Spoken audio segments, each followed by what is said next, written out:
cho chịu nữa nó buổi sáng nữa mới đâu mới đó máu thiếu còn là có là một tôm bò thôi đấy.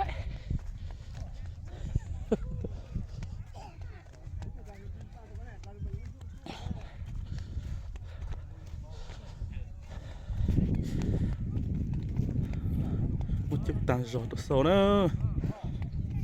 Cái gà, thật lạ. Dạ.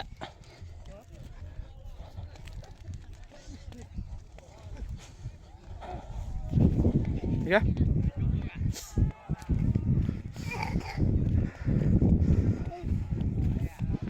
Kìa.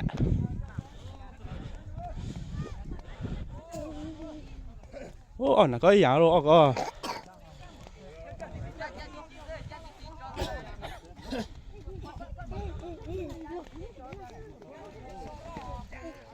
Mỗi gì vậy luôn.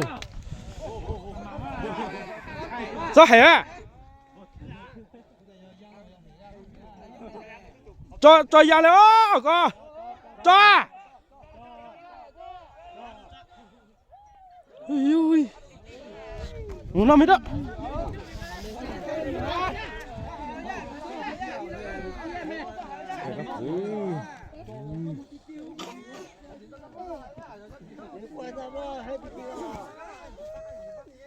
Cho ba ô đấy hồ ô thảo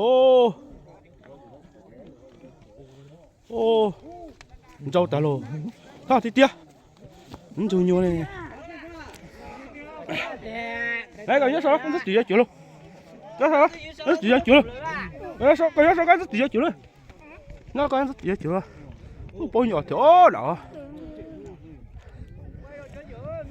thì sao con số tôi nhá tôi quay tin rồi nó rất tuyệt luôn sai được ta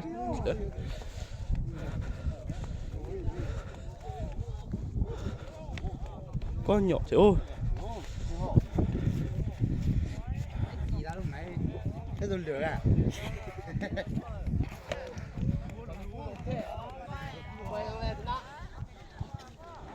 còn là tự dâu chuột tao sau tết chơi mò tạt sữa à sản châu đấy tôi tết chiều tôi cho vào châu luôn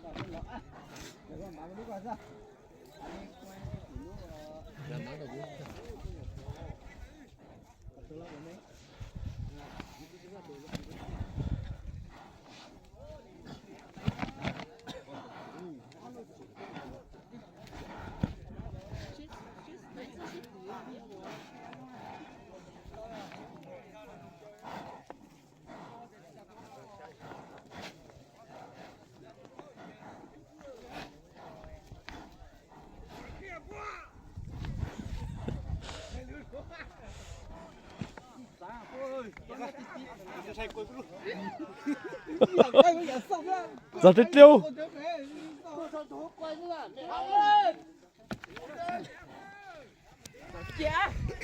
chết tôi tiếp tiếp xong rồi rất khé rất không xong rồi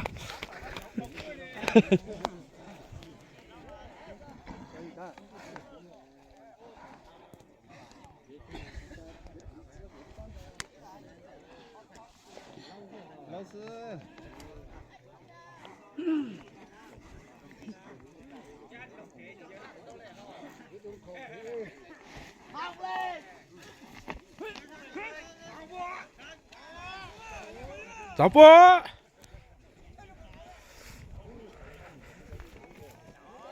Ôi dục kìa, lùa. Hai con này xích lên nhau thôi.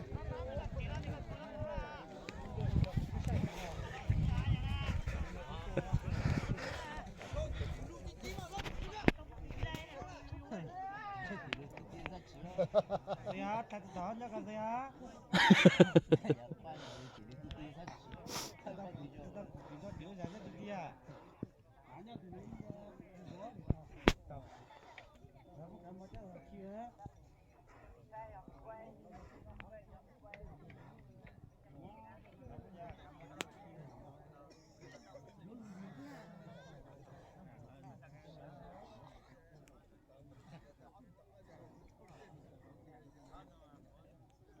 ô thì lâu mà tin có khẩn có rất ta cho tiền cái lên châu nó là để cho ai sát thôi chết này nó sắm mò rồi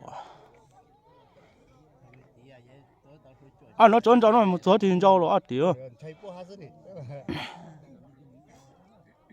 ở dưới của những sai tí luôn mà dân tôi lên lúa sai tí luôn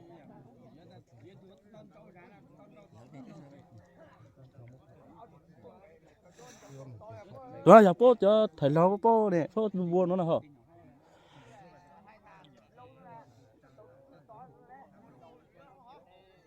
sáng tí con cha tụi cũng chơi cho mà bố ôi mẹ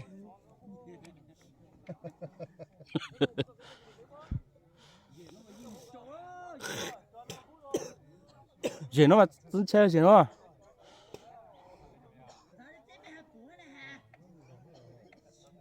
từ lúc nãy giờ bán cho từ lúc cú dùng ở hồ bán cho mà cú dùng thiệt gì nào ta nói ý hả liệu lặn cho luôn rồi cho sai rồi ta chặt lá luôn cho nằm mí chặt lá luôn rồi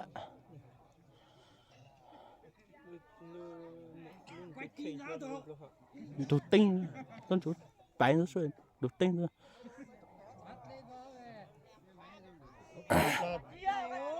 thì chế đồ mà ít đồ thổi đồ mà cái gì lại chú khơi máy là mấy gia các con đã giặt gì á chú khơi máy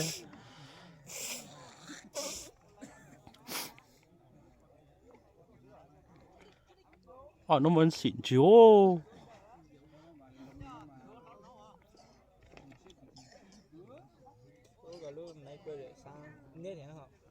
nét là cậu ít triệu lên luôn cậu ít triệu là chẳng gâu nè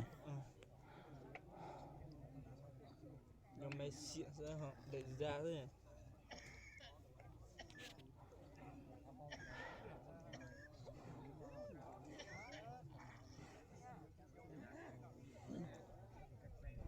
nó pin dọc cho nó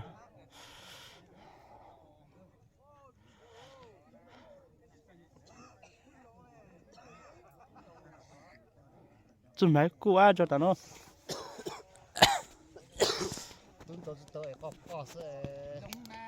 cho tí to lắm tôi tí tỏ quên để cho tao tí tỏ ô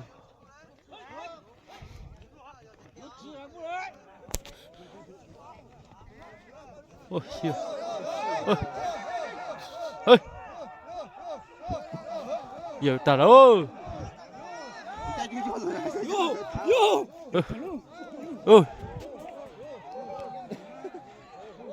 ôi giờ con trả cái tre bỏ bây giờ bùn màu ra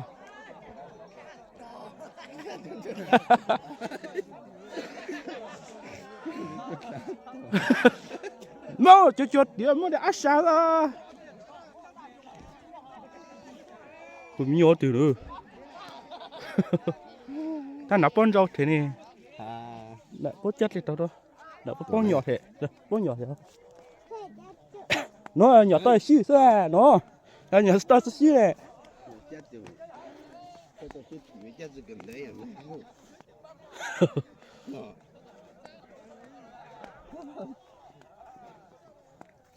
sao nhỏ to xíu này nó nhỏ lâu rồi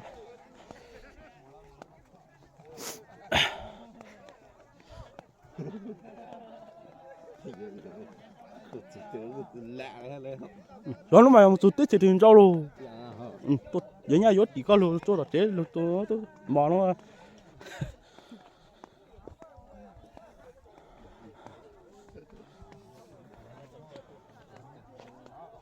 nhiều lợi thế khá